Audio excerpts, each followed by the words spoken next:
Fight ಎಲ್ಲ ನಿಮ್ಗೆ ಅನ್ಕೊಂಡಂಗಿದ್ಯಾ? ಹಾ ಎಲ್ಲಾನು ಸ್ಯಾಟಿಸ್ಫೈಡ್. ದರ್ಶನ ಸಾಟಿ ಅಂತ ಅವ್ರವ್ರು ತೋರಿಸಿದ್ರು.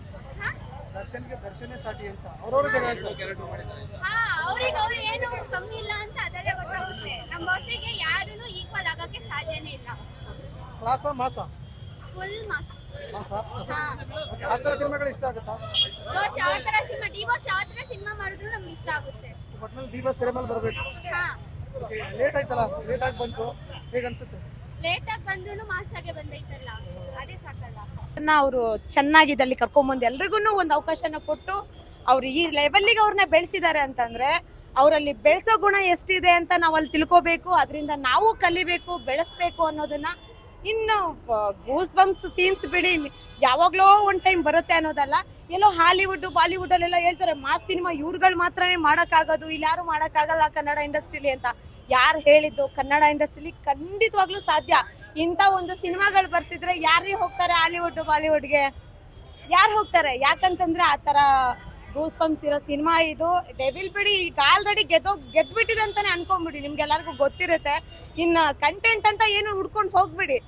ಕಂಟೆಂಟ್ ಅನ್ನೋದು ಈಗ ಸಿನಿಮಾ ಈಗ ಮೊನ್ನೆ ಎಲ್ಲ ಸುಮಾರು ರಿಲೀಸ್ ಆಯ್ತು, ಕಂಟೆಂಟ್ ಇದ್ರೂ ಯಾರು ಹೋಗ್ತಿಲ್ಲ ಥಿಯೇಟ್ರಿಗೆ ಅಂತ ತುಂಬಾ ಜನ ನೊಂದ್ಕೊಂಡಿದ್ದಾರೆ. ಬಟ್ ಇದು ಹಂಗಲ್ಲ, ಇದು ಅಭಿಮಾನಿಗಳ ಒಂದು ಸೆಲೆಬ್ರೇಷನ್ ಅನ್ನೋದಕ್ಕಿಂತ ನಮಗೆ ಇನ್ನೊಂದು ಮುಖ್ಯವಾಗಿ ನಮ್ಗೆ ನಮ್ಮ ಬಾಸ್ ನಮ್ಗೆ ಎಂತ ಒಂದು ದೊಡ್ಡ ಪಟ್ಟ ಕೊಟ್ಟಿದ್ದಾರೆ ಅಂತಂದ್ರೆ ನಾವು ಅದಕ್ಕೆ ಯೋಗ್ಯರ ಅಂತಾನು ನಮಗೆ ಗೊತ್ತಿಲ್ಲ. ಏನಕ್ಕಂತಂದ್ರೆ ನಾವು ಅವ್ರನ್ನ ಬಾಸು ಅಂತ ಕರೆದ್ರೆ ಅವ್ರು ನಮ್ಮನ್ನ ಸೆಲೆಬ್ರಿಟೀಸ್ ಅಂತ ಕರೀತಾರೆ. ಇದಕ್ಕಿಂತ ದೊಡ್ಡ ಪಟ್ಟ ನಮ್ಗೆ ಇನ್ನೇನ್ ಬೇಕು? ಅವರಿಗೋಸ್ಕರ ಜೀವ ಬೇಕಾದ್ರೂ ಬಿಡ್ತೀವಿ ನಾವು. ಆ ರೇಂಜಿಗೆ ನಮ್ಮ ಬಾಸ್. ಈ ಸಿನಿಮಾ ಮಾತ್ರ ಸೆಕೆಂಡ್ ಹಾಫ್ ಅಲ್ಲಿ ಹೇಳ್ಬೇಕು ಅಂತಂದ್ರೆ ಇದು ಆಲ್ಮೋಸ್ಟ್ ಈ ಡಿ ಬಾಸ್ ಅಭಿಮಾನಿಗಳು ಸೆಲೆಬ್ರಿಟೀಸ್ ಅಂತ ಏನಿದಾರೋ ಅವರಿಗೋಸ್ಕರನೇ ಈ ಸಿನಿಮಾ ಕೊಟ್ಟಿದ್ದಾರೆ ಅಂತ ನಾನು ಈ ಒಂದ್ ಮಾತಲ್ಲಿ ಹೇಳ್ಬಲ್ಲೆ.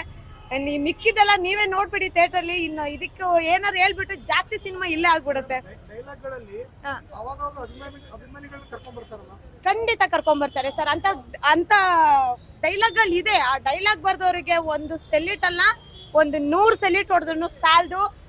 ನಿಜವಾಗ್ಲೂ ನನ್ನ ಡೈರೆಕ್ಷನ್ ಆಗಿರ್ಲಿ, ಒಂದು ಕ್ಯಾಮ್ರಾ ಅವ್ರು ಏನ್ ವರ್ಕ್ ಮಾಡಿದ್ದಾರೆ ಅಂದ್ರೆ ಅಡ್ಡಡ ಬಿದ್ಬಿಡ್ಬೇಕು ಸರ್. ಇಲ್ಲೆಲ್ಲಾರು ಸಿಕ್ಬಿಟ್ಟೆ ನನಗೆ ಅಡ್ಡಡ ಬಿದ್ಬಿಡ್ಬೇಕು ಅಂತ ಅನಿಸ್ತಿದೆ. ಆ ರೇಂಜಲ್ಲಿ ಸಿನಿಮಾ ಮಾಡಿದ್ದಾರೆ. ನಿಜವಾಗ್ಲೂ ಅವ್ರೆಲ್ಲಾರ್ಗು ನಾವು ಚಿರಋಣಿನೇ. ಯಾಕಂದ್ರೆ ಇಂಥ ಒಂದು ಸಿನಿಮಾನ ನಮ್ಮ ಬಾಸ್ಗೆ ಒಂದು ಕೊಡುಗೆ ಆಗಿ ಕೊಟ್ಟು ನಮಗೆ ಇದನ್ನ ಈ ರೀತಿ ಒಂದು ಆಚರಣೆ ಮಾಡ್ತೀವಿ ಅಂತ ನಾವು ಅನ್ಕೊಂಡಿಲ್ಲ. ಇವನ್ ನೋಡಿರ್ತೀರಾ ನೀವು ನಿನ್ನೆಯಿಂದನೂ ಸಿದ್ದೇಶ್ವರ ಥಿಯೇಟ್ರಲ್ಲಿ ಯಾವ ರೀತಿ ಎಲ್ಲ ನಡೀತಿದೆ ಅಂತ. ಇದೆಲ್ಲೂ ಬೇರೆ ಕಡೆ ಎಲ್ಲೂ ನೋಡಕ್ ಸಾಧ್ಯ ಇಲ್ಲ ಸರ್. ಎಲ್ಲರೂ ಅನ್ಕೋತಾರೆ ಎಲ್ಲೋ ವರ್ಷಕ್ಕೊಂದು ಯಾವ್ದೋ ಒಂದು ಜಾತ್ರೆ ಆಗ್ತಿದೆ. ಜಾತ್ರೆ ಸರ್, ಇದು ಜಾತ್ರೆನೇ, ಆದ್ರೆ ದೇವ್ರ ಜಾತ್ರೆ ಅಲ್ಲ ಸರ್. ದೇವರ ಜಾತ್ರೆ, ಡಿ ಬಾಸ್ ದೇವರ ಜಾತ್ರೆ.